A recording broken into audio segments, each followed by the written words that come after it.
మూయబడిన తలుపు ఉన్నప్పుడు మన జీవితంలో మన పట్టుదల తెలియజేయబడుతుందండి. వారు మోసుకుని వచ్చారు కానీ కష్టం వచ్చిన వెంటనే వదిలి వెళ్ళిపోలేదండి. ఒక ఆటంకం వచ్చిన వెంటనే సాకులు చెప్పలేదండి. నేను చెప్పానండి, నేను ప్రార్థన చేశాను, నేను ప్రయత్నం చేశానండి, నేను సాయం చేశాడు, మోసపోయాను అంటారు కదా. అట్ట అంటలేదు వాళ్ళు దేవుని దగ్గరికి తీసుకొచ్చిన తర్వాత క్రీస్తు దగ్గరికి చేరారా లేదా అని చూస్తలేడు. నువ్వు సంఘంలోకి తీసుకొచ్చావు, విశ్వాసుల్ని తీసుకొస్తున్నావు, ప్రేమ కలిగిన వారిని తీసుకొస్తున్నావు, దయ కలిగిన వారిని తీసుకొస్తున్నావు, శ్రమతో ఉన్న వారిని తీసుకొస్తున్నావు. వారిని క్రీస్తు యొద్దకు తీసుకెళ్ళావా? క్రీస్తు దగ్గరికి తీసుకొచ్చి పెట్టావా? క్రీస్తు దగ్గరికి తీసుకెళ్ళాలనుకున్నప్పుడే నీ జీవితంలో ఆటంకాలు వస్తాయి.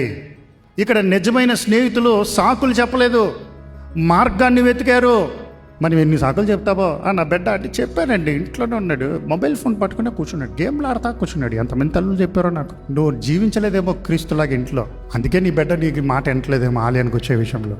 నీ జీవితం కావాలి క్రీస్తుకి, నీ బ్రతుకు కావాలి క్రీస్తుకి, నువ్వు మాట్లాడే విధం కావాలి క్రీస్తుకి, నీ మనస్తత్వం ఎలా మారిందో కావాలి, నువ్వు దేవుడికి ఎంత సమీపంగా చేరుతున్నావు అనేది కావాలి.